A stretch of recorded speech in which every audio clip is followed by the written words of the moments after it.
Hello and welcome to Energy Unplugged by Aurora. This podcast features various experts from Aurora having in-depth conversations with key industry leaders, policymakers and academics from all over the world. It explores the hottest topics across the energy market and gives a unique perspective on major energy issues.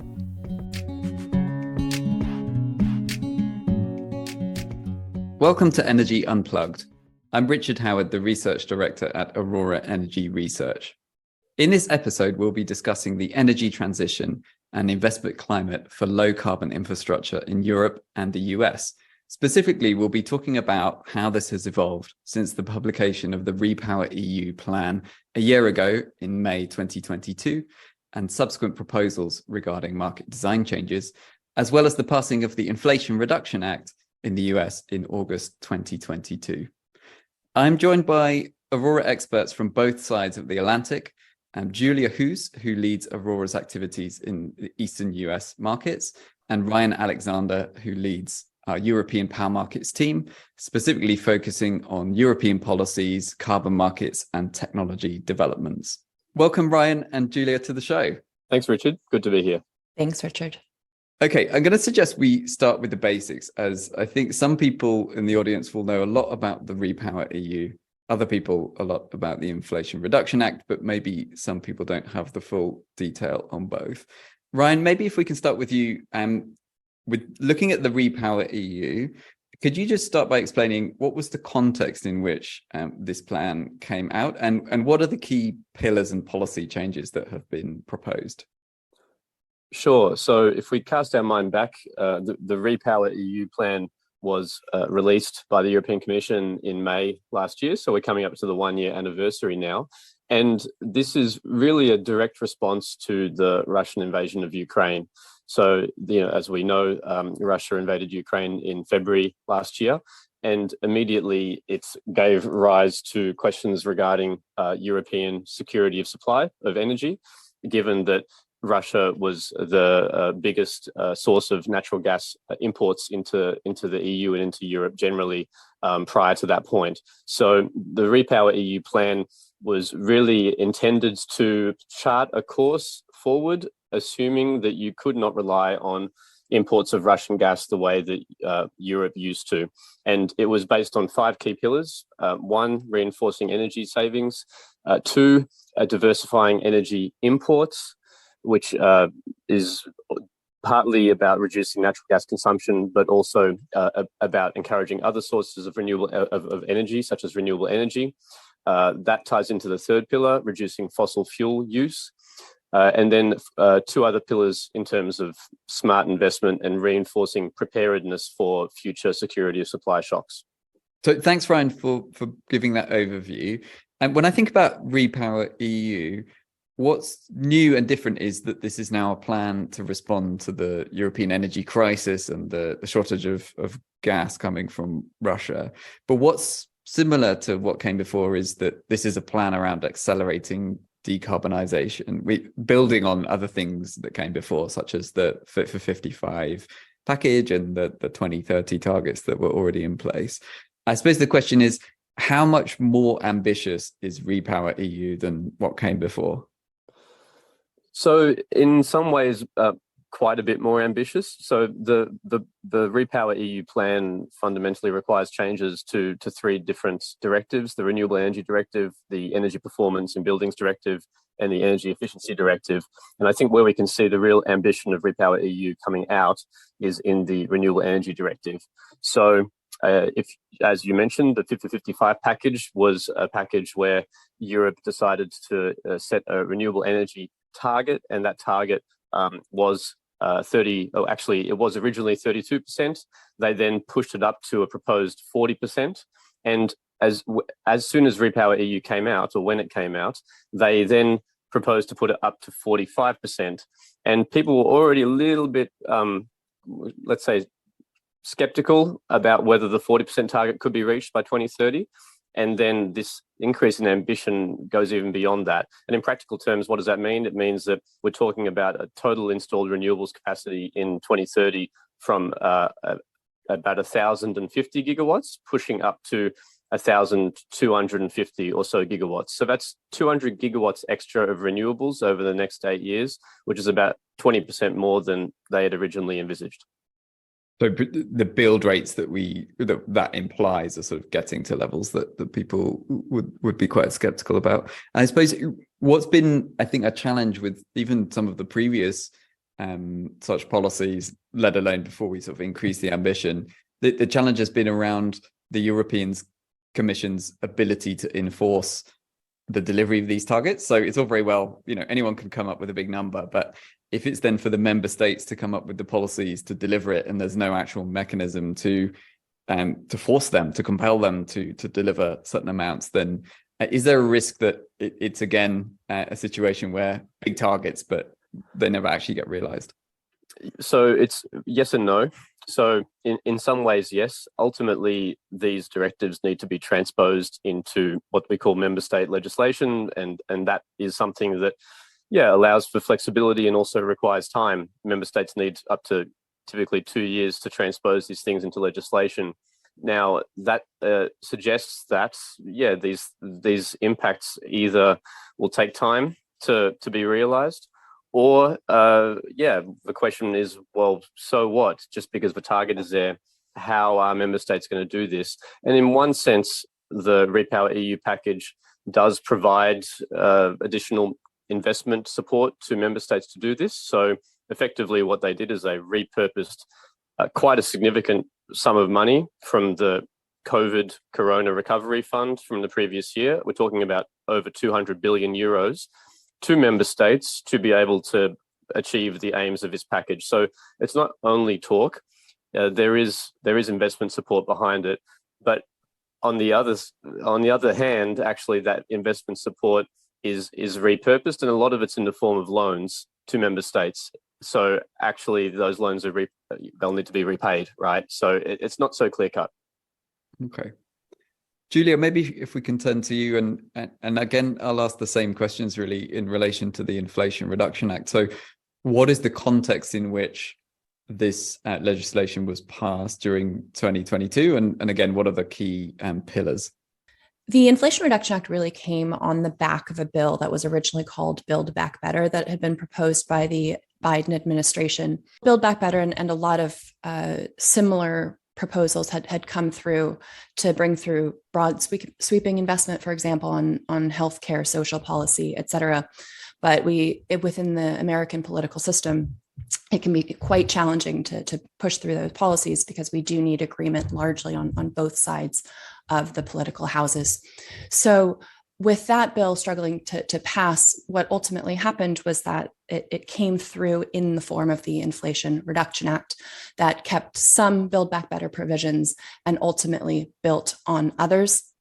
A little bit of the political story there was a large part of that was down to Senator Joe Manchin from West Virginia being able to achieve some agreement on helping to push through the Mountain Valley Pipeline and push that past some regulatory hurdles in order to gain his agreement for the Inflation Reduction Act. So what we saw with the Inflation Reduction Act was that it reduced the budget from originally 3.5 trillion in spending in Build Back Better down to around 433 billion. A huge reduction, but actually a lot of the provisions that were cut were some of those other ones that I mentioned, and we maintained about 70% of the original energy expenditure. A large portion why that was able to come through was because it was also touted as an infrastructure bill, largely able to bring back manufacturing onshoring to the United States. Pretty attractive and pretty universally popular, I would say, in the current American climate. And that was able to get the amount of support that it received. In terms of some of the pillars that you mentioned that pushed through, particularly from an energy perspective, the main highlight is that the Inflation Reduction Act continues to extend tax credits and give certainty to investors that previously had been sunsetting after really every couple of years or every stage of previous bills.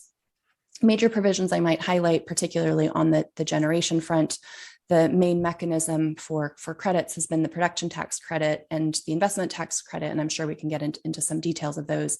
But both of those were extended and restored to their original value, were now applicable to additional technologies. So for example, solar was not previously eligible for the PTC, is now eligible for that. Some additional provisions on, for example, transport electrification, expansion of EV tax credits, both on the consumer side, but also some additional mechanisms on the producer side. We have a couple of additional electrification provisions. I'm sure we'll get into, for example, hydrogen, clean hydrogen tax credits, and an expansion overall of carbon capture credits. So that tends to be the American mechanism, right? Those tax credits to try to incentivize. I think one last thing I would just highlight on the main provisions here is we maintained a lot of the investments for energy from the Build Back Better, but large portions were stripped out as well. So for example, particularly what I would call broader infrastructure investments. So we lost about $9 billion in grid resilience investments. We lost over 13 billion for electric vehicle infrastructure. So maintained a lot more on the purchasing and manufacturing side, but lost some on the overall national infrastructure front. Thanks, Julia. Again, a great summary. And I'm always really interested and intrigued in the actual naming of the Inflation Reduction Act and the kind of narrative that sits behind it. Because on the one hand, well, to give its name, Inflation Reduction Act, it's about reducing inflation or actions we could take to try and reduce inflation stemming from energy cost increases. And so the renewables policies come in there and various electrification and energy efficiency measures as well. But it's interesting that it came out of the Build Back Better bill, which was about green issues, but it was also about rebuilding the economy. And then within the Inflation Reduction Act, there's also a lot which is going in the direction of building the manufacturing and sort of reindustrializing, reshoring activities within the US. So in many ways, it's a kind of smorgasbord of different ideas. And maybe the beauty of it is whatever you want it to be. But how does that sort of play out in the political circles in the US? I think that's exactly right, Richard. I mean, right now we're still dealing with quite strong inflation in the US, and it's a little bit of a joke, right? We had the Inflation Reduction Act come out that dealt with a little bit of everything, but maybe not inflation directly. But like you said, it was really quite popular at the time, and I think was embraced in the public eye very much largely as an energy transition and an infrastructure bill. And so potentially internally on some of the negotiations, that inflation piece was front and center, but certainly from the industry that received and that was intended to act on the Inflation Reduction Act, it was early on really celebrated as a decarbonization bill. I think the other thing that you touched on was what it took to get some political support. And Ryan mentioned that REPowerEU came on the heels of the Russian invasion of Ukraine. That, of course, feels a little bit less close to home on this side of the Atlantic, I think, for a lot of people, but it certainly raised that same level of fear of being dependent on other countries, both for our energy and for the raw materials required to allow us to build that infrastructure. And just like you mentioned, the manufacturing portion was a really critical part of the bill to give Americans that security that we could be independent if needed. And I've even heard it referred to really as a national security bill in that sense. And that was what allowed that level of unification. Yeah, it's really interesting how those politics played out before and since the bill was passed. Okay, so we've heard about both packages.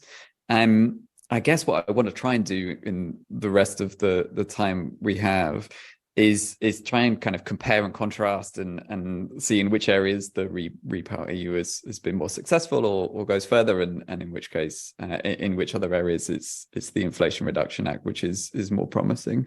And maybe we can do this more sort of thematically. So if we start by thinking about renewables deployment, so both thinking about the targets that have been set, the financial support that comes with that. Which is more generous here? I sometimes sort of struggle to navigate. They're being pursued in slightly different ways in Europe and in the US. But maybe if I both ask you to pitch, in a sense, which one you think is more generous or is going further, and then and we can try and tease it out. Maybe Julia, I'll give you the opportunity to go first this time. Sure, happy to go first. I think when Ryan pitched a REPowerEU at the beginning of the podcast, he mentioned that a lot of this was based on targets, and then it was up to the various member states to understand how they could actually finance and then incentivize those things to actually build. I think the US policy comes a little bit from the other perspective. So we came in from a carrot that we provided for manufacturers, for developers, and really a financial incentive to make those to make the various renewables technologies more attractive. So everything really that's choosing to build right now in the United States is doing so not because it's aiming to meet a particular target, but because it is actually financially attractive to do so. So I mentioned before the ITC, the investment tax credit, the PTC, the production tax credit, and both of those operate in the form of a fairly direct subsidy, although we don't like the word subsidy too much in the United States. They tend to be written really into the tax code. Using the investment tax credit, that allows for a developer to receive up to 60% of the upfront investment cost of various technologies in order to offset those high upfront CapEx costs and make a more attractive case to build in the first place. Then the PTC allows for a tax credit really with every megawatt hour of production that asset is generating. And so because of that, it really starts to make the economics more attractive, especially in markets and geographies in the United States, where the business case has been somewhat less attractive to date. I think the other thing to know about the United States is it is a federal system where we have the national policy, but we also have state level policy. So I think it's really important not to forget that within various states, a developer might be receiving additional credits on top of that as well, continuing to make the investment case worthwhile even more. And I had pulled out a couple of stats to see what type of investment we've seen to date, to see to what extent that has played out. So taking a look, for example, at ERCOT, which is the Texas grid operator, the amount of renewables in the interconnection queue, I pulled out where we were in July 2022, so right before the Inflation Reduction Act passed, and April of 2023, so very, very recently. And we saw about an additional 30 gigawatts of batteries being entered into the interconnection queue just in Texas. Again, largely driven by attractive economics. Now, I would caution anyone against using that as a definitive number to say 30 gigawatts will come online. The queue tends to be a very speculative tool, but certainly indicative just of how attractive it's been to start to build some of those technologies. Yeah, so it sounds like a pretty attractive package of support, and in some ways pretty straightforward and simple, which I think is a theme, contrasting the US and European approach. We've managed to make things extremely complicated in Europe, that there is a benefit in simplicity sometimes, but also the scale of support seems pretty large and generous. Ryan, how can Europe compete with that, I suppose, to put it more provocatively? Yeah, it's a good question, Richard. And I think, it's a bit of an apples and oranges comparison, right? Because in Europe, there have been many efforts at the member state level for many years to support deployment of renewables, even before REPowerEU came along. So, what we see in Europe is many of those markets operate some kind of contracts for difference type scheme, whereby the government has an auction schedule. They'll then offer or actually require developers to bid into that auction for a price they're willing to accept for that project over 10, 15, 20, probably closer to 20 years. And that is a contract for difference whereby they will pay back or be paid depending on where the market price is relative to the strike price. And this is a very economically efficient way of supporting the build out of renewables. It's not in very few markets now in Europe do you have kind of a fixed feed-in tariff where the government says you get X euros per megawatt hour and you get that for the life of the asset. There's been an evolution over time, which has happened, I would say, more driven by the member states themselves rather than the European Commission, and that for that reason, it's not directly comparable with the US. What I would say here is that with REPowerEU, it's seeking to not only provide some low cost credit to help member states and through their financial sectors to deploy more renewables. I mean, that's already a good goal in itself, because we know that the cost of capital is a big driver of the overall cost of renewables plants and assets. But also the REPowerEU package targets some of the bottlenecks that we've seen creep up on us in the European energy sector over the past few years. And I think a good example of that is not about the amount of support that's offered to developers, but it's a brute force regulation.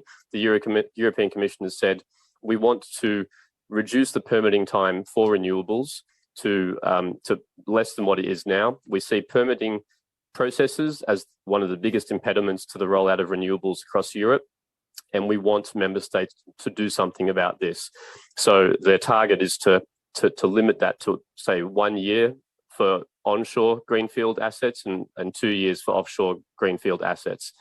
Now, that is something where, even though it's only been relatively recently announced, we've already seen a bunch of different member states actually doing something about it. So we've seen major regulations, legislation in Greece, France, Italy, Portugal, Spain to tackle this. And to give you an example of what does this look like on the ground. So in Italy, for example, the idea here is to simplify permitting for solar assets that are within 300 meters of industrial or commercial real estate, for example. And that kind of idea, it reflects the fact that permitting should be easy if it's in an area where solar assets shouldn't pose too much of an environmental or kind of aesthetic challenge to anyone living in the area. So it's, REPowerEU is not about directly supporting renewables. It's really taking a step back and saying, what are holistically the areas where we know we need to improve to reach these targets. That's on one side of it. And I guess what I would add to that is that I talked about it being a lot of loans, and that is true. The funding for a lot of REPowerEU is from this COVID recovery fund that the European Commission set up after COVID to help with the recovery, and that was quite a watershed moment for the European Commission in that it's backed by or it's actually funded by the EU issuing debt jointly, which is something that the US, and any sovereign state can do as a matter of course and doesn't think twice. But for the EU, its ability to raise funds for things and the ways in which it can do that are more limited. So this was actually quite a big step for them. There is also a bunch of grant money available, and that grant money is, as the name suggests, it's money that can go directly to projects, and that's in the order of 20 billion euros. So, we're not there hitting the stratospheric totals that we see across the pond, but to some extent that might be a good thing, because we haven't seen that funding, let's say, challenged in a political sense in the EU. We're now at the point where that's all been legislated. That's being raised through front-loading auctions of the European Emissions Trading Scheme. And what that means is that there is funding there that's going to be more available for projects. And, one thing that I guess we don't want to see is that these rules around the funding that's available change too rapidly over time.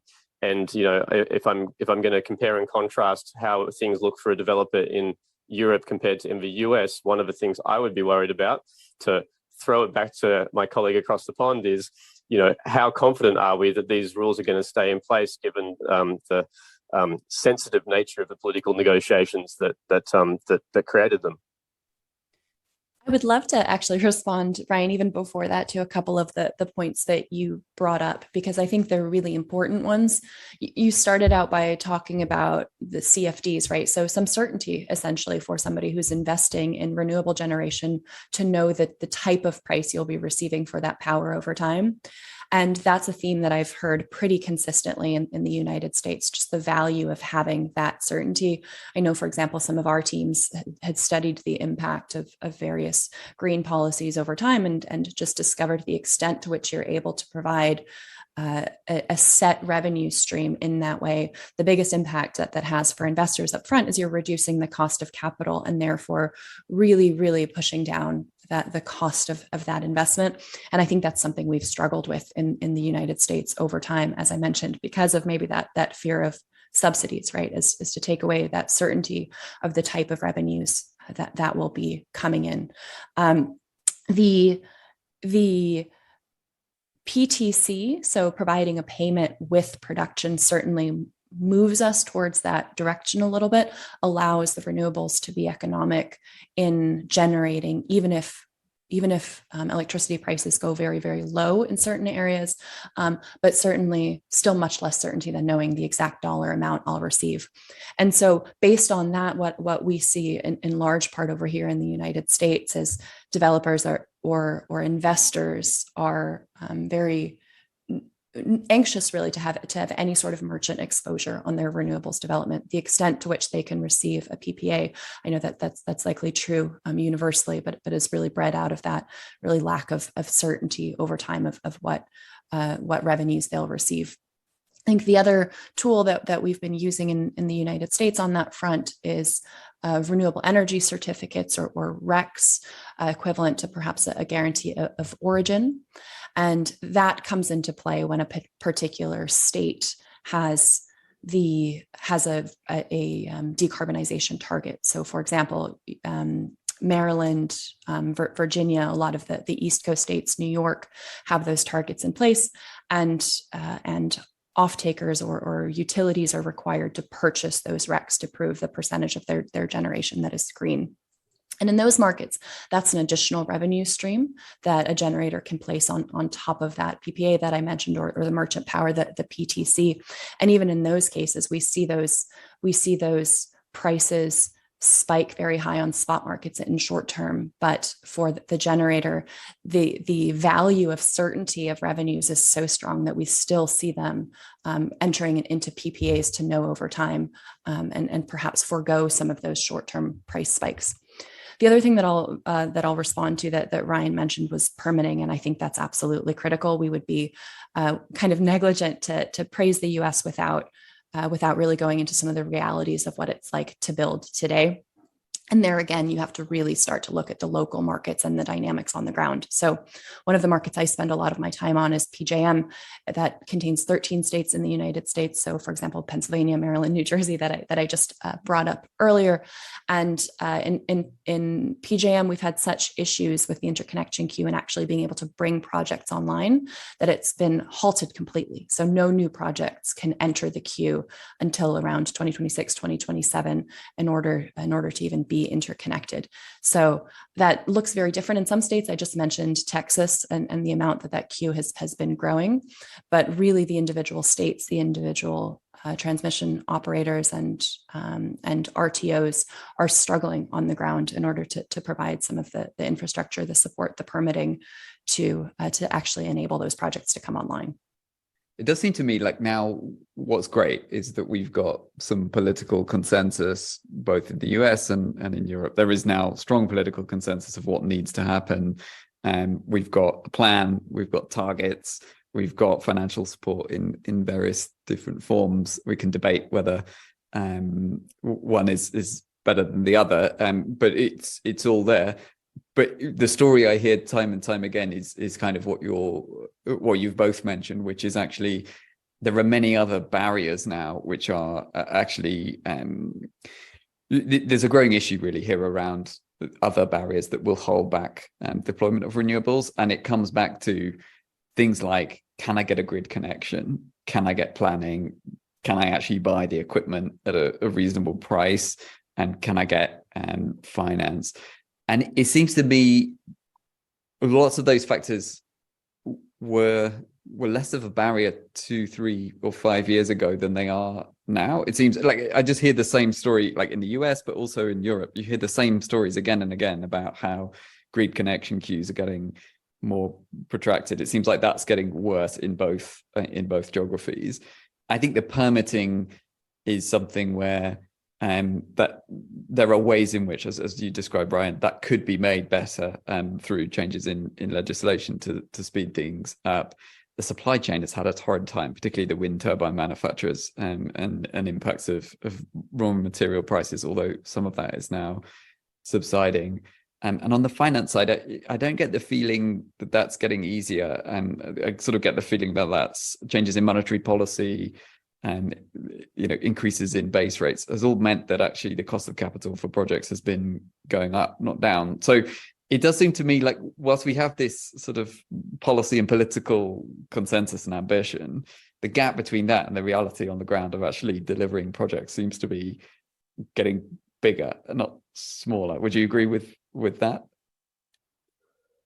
I mean, I would have said, if you asked me 12 months ago, I would have wholeheartedly agreed. But actually, there have been some signs of hope on this side of the Atlantic. If you look at REPowerEU targets, right? As we said, we're looking to have over 1,200 gigawatts of renewables on stream in 2030, and that requires a build out rate of around just over 80 gigawatts per year, right? Which is when you compare that to the build out we saw a couple of years ago, say in 2021, we were still sitting around the 30 gigawatt a year mark. But actually, last year, I think surprised a lot of people. We saw 57 gigawatts of renewables build out last year in Europe. And you can imagine that part of that is because developers saw the massive power prices that we experienced last year, and then did whatever they could to get those plants on stream and get their slice of that in the course of the year. It's also because there's a pipeline there, and that pipeline is slowly being realized. So I would say that things look better than they did 2 years ago. But I agree, Richard. I mean, the issues around, for example, grid are not dealt with directly through REPowerEU. And it is the case that you have individual either member states within the European Union or markets dealing with this. And there are some examples of this where this has gone really well. So Spain is an example where the TSO and the regulator together decided to effectively rip up the connection queue that was there and re-establish it with clearer rules that allowed projects which move faster to commercial operation to leapfrog those that are stuck. Because the way it typically works for one of these networks is once you've got your place in the queue, then you're guaranteed it because the system modeling is done around that, and then you get to sort of hold on to your place in the queue. The problem with that is that it disadvantages those behind you that might be able to move faster and connect earlier. And this is part of the reason why we end up with these gigantic queues. So as I said, in Spain, there was a big push a couple of years ago to establish new rules for this. Short-term disruption, I think on balance, long-term benefits. We've seen a similar thing happen in the UK, actually quite recently, only in the past couple of months, whereby National Grid, the TSO, is doing the same thing. And so this is where you, I think, have to rely a little bit on the member states or the TSOs that are close to the action to be able to drive some of these changes through, because not everything can necessarily be addressed by the big picture strategies that we see at European level. And Julie, how do you see that? Are those barriers very present in the US, getting worse, getting better? I largely agree with what Ryan said. I think you summarized it really, really well on both of those fronts. So on the interconnection process, I mean, there's just a fundamental shift in how you have to look at projects when you're used to dealing with really large thermal projects, right? That might be a gigawatt or greater, versus now you're needing to study a series of much smaller projects, right? I mean, in the US, we're still looking at several hundred megawatts. We call that a small project. I know you've transitioned to much smaller over in Europe, but it's just fundamentally a different process. So like Ryan said, we're just getting smarter on how to be able to study those projects and bring them online. Look at things like cluster studies to be able to understand the impact of multiple projects at a time, that historically there just wasn't a need for that. So we're getting better at it. I think on the materials front as well, we've mentioned that that's been a challenge to just get the raw materials required to build. Similarly there, I think in some of the lawyers I've had conversations with, folks are also getting better at structuring their contracts, right? Being able to, for example, delay further building until they're able to secure their raw materials. And it's just an environment where everyone has been seeing these effects for several years now, and is getting better at protecting themselves and getting faster to build. I want to move us on. We've talked a lot about renewables deployment, but another big topic which features heavily in both the REPowerEU and the Inflation Reduction Act is around hydrogen, green hydrogen, specifically as a direct replacement for natural gas.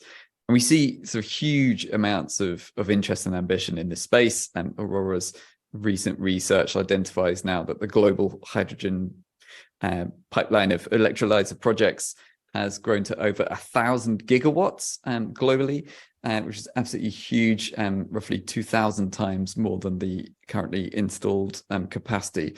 And there's huge ambition around this, both within Europe and in the US.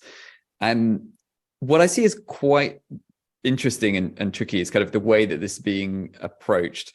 If I can sort of simplify, and maybe I'm going too far with this, but Julia, it seems like in the US side, again, things are pretty straightforward. You get financial support of $3 a kilogram for green hydrogen. And so it's a super simple mechanism. Whereas on the European side, we seem to have gone down a road of incredibly complex sort of rules around what it means to be green, what it is, what it isn't. There's sort of 7 different ways that you can comply with the rules. And maybe I'm simplifying too much. Is it that straightforward, Julia? Like, is the financial support for green hydrogen in the US as attractive as it seems? Yes and no. So in many ways, it is straightforward. Exactly like you said, it's a fairly direct tax credit. It makes the business case much more attractive, and we're starting to see projects be proposed in light of that. I think one complexity that I certainly wouldn't downplay, both on the hydrogen side and all of the other provisions that we've spoken about, is that certainly these subsidies do come in the form, right, of that tax credit. And so in many of these cases, we continue to look towards the IRS, the Internal Revenue Service, to come up still with the regulation on how exactly things can be counted for those credits. And that's pretty typical across the Inflation Reduction Act, that we continue to look to the lawyers every few weeks and months on what exactly can be counted and what can't. So for hydrogen specifically, just like you mentioned, there's that credit of up to $3 per kilogram, and that is measured based on the amount of CO2 equivalent that's emitted per hydrogen kilogram produced, where the credit will step down if more is produced than that. I think there's a couple of remaining questions still on what counts as emissions when hydrogen is produced. So in many cases, we're looking at projects that are paired or connected with renewables, and so they're able to actually directly produce that hydrogen. But folks are also exploring different grid-connected business models, where the question is whether projects are allowed to purchase RECs, those renewable energy certificates I talked about, and count that towards their production. Not entirely clear. So still some questions open, whether RECs in general are able to support those metrics, whether they need to be time matched to when the hydrogen is produced. I think some of that still remains an open question, but certainly the short version is that it can be fairly straightforward and starting to become easier for investors to develop a business plan. So Ryan, turning to you, it seemed to me, I mean, Europe really took an early lead on the whole hydrogen economy idea, and quite quickly set in place a set of hydrogen strategies. And there was lots of excitement and announcements from manufacturers, project developers, that the pipeline of electrolyzer projects grew very quickly. Is there a risk that with all the complexity in the way that hydrogen is now being supported, and with some delays to the specific sort of member state support mechanisms come into place, is there a risk that Europe is kind of losing its first mover advantage on hydrogen? Look, Richard, I don't want to defend entirely the approach that was taken in Europe to arrive at rules for who gets subsidies and what constitutes green hydrogen. This discussion, in practical terms, what it is an amendment to the second Renewable Energy Directive. And it took so long to negotiate that it was actually only concluded about 1 or 2 months before we ended up adopting the third Renewable Energy Directive. It was a really arduous process, and you're right, it did. I think it damaged confidence. It held up projects because people wouldn't make an investment decision unless there was clarity around, how green does my hydrogen need to be, and what kind of rules are you going to put there in terms of the issues Julia is talking about, whether I'm directly connected to renewables or grid connected. If I'm grid connected, then what share of the time I'm producing do I need to evidence certificates or otherwise show that my electrolyzer is being powered by green electrons, right? I think that's settled down now. We have this clarity, which is welcome. And it's funny, when it comes to hydrogen and the upstream value chain, Europe has been relatively better placed in terms of electrolyzer manufacturing. So has had around about a quarter of the global market share of manufacturing capacity for electrolyzers, which is more than you can say for example, solar cells, where Europe only has a single Swiss company, Meyer Burger, producing solar cells in Europe. So, just to take a slight tangent, if we think about what Europe is trying to do to reshore or onshore its upstream capacity to manufacture the bits and pieces, the widgets you need to build out all of these green technologies, electrolyzers are a place where Europe still has a first mover advantage. I think what we'll see now is that there's a lot of momentum. You mentioned the pipeline. Of that global pipeline, there is, I think, around about just over 230 gigawatts of projects which have been announced in Europe. So a huge amount there.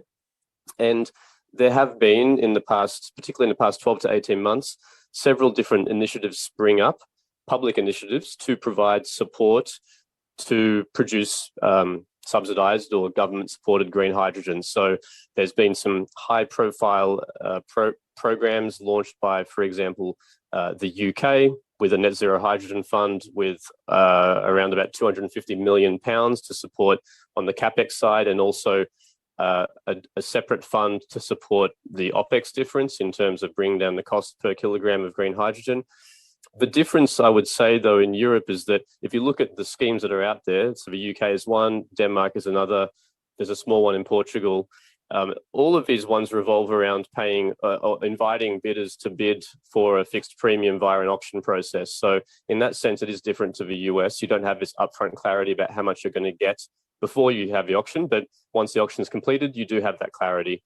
And the big schemes that are out there in Europe to really supercharge the development and production of green hydrogen. So a big one by Germany, H2 Global, to use €1 billion almost of funding to procure green hydrogen from overseas and then resell it domestically. And then also the European Hydrogen Bank, which is actually another almost €1 billion fund to provide support via a fixed premium to hydrogen producers. I mean, these are things that are going to shift the dial, and the level of support that the beneficiaries of that will receive. It's going to be done through an auction process, and that will ultimately provide clarity.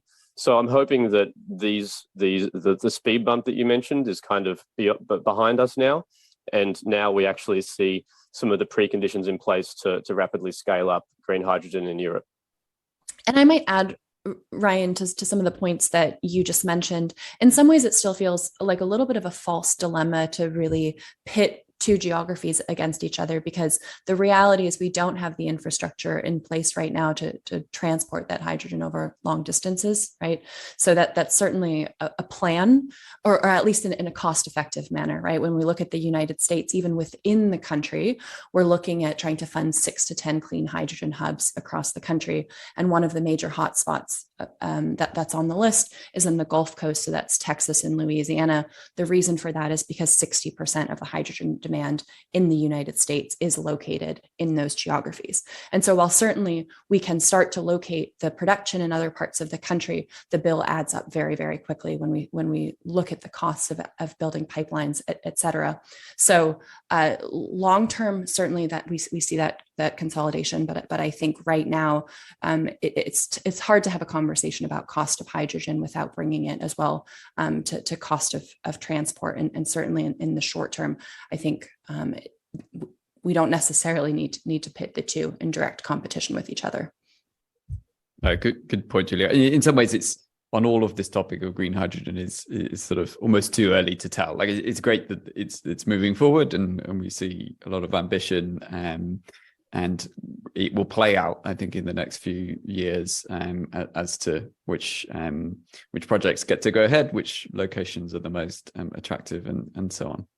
Okay, so in some ways, if I can attempt to summarize what is two very important pieces of legislation and plans for how we're going to accelerate decarbonization, what's great in a sense is that both the US and Europe are very much driving in the same direction with a huge level of ambition. As we've talked about, a lot of political and policy consensus now, and it's really about now getting into the nitty-gritty and getting the more specific policies in place at member state level or at state level in the US, and actually getting stuff done, overcoming many of the barriers that we're talking about. But it is great to see such ambition, particularly with the US moving so much further forward from where it has been previously.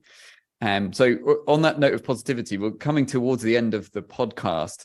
But before we do wrap up, or rather as a final question to you both, I suppose if you ruled energy policy in your geography, so you could have, for example, changed one of the policies in REPowerEU or the Inflation Reduction Act, or added to it, what would you have done differently? Which one thing would you have done differently to really tilt the dial? Ryan, maybe I'll start with you, and then Julia. From my side, Richard, actually, I think REPowerEU itself was welcomed at the time, and it provided some strategic clarity, which I think, given if you cast our minds back to the context of this plan, that clarity is I think was really welcomed. I think actually what I would change is some of the things that happened afterwards, because as we went through the course of last year, we saw our gas imports from Russia becoming lower and lower, the price of gas getting higher and higher, and power in turn, and that kicked off a flurry of concern at the European level in terms of what needs to be done to put a lid on prices. And we didn't touch on this, but for those listeners who have been following this, there were discussions around and the implementation of revenue caps, also changes to the power market design, big questions which introduce a lot of uncertainty for investors in this space, in the energy transition space. So, REPowerEU, I think, to be honest, was fine. I would have changed a lot of the things that happened after that. I would have avoided making some of these knee-jerk policy pronouncements and announcements, because that, I think, is something that we didn't need and could have been avoided. I'd completely agree with that. I think trying to fundamentally rewrite or rethink market design rules in the time of a crisis is probably not the best time to be having those conversations and added extra uncertainty. What would you have done differently, Julia?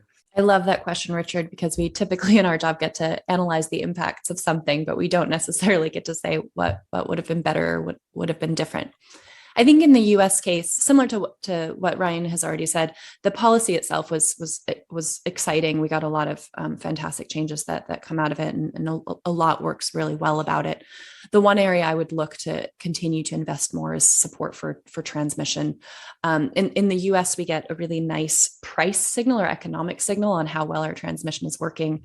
So I won't go too far down the rabbit hole of LMP or nodal pricing that we get in the country, but it's interesting, right? I can see on a daily basis exactly where congestion exists on the grid, whether the transmission infrastructure is what it needs to be, and I can get the low powered electricity to where the demand for it is.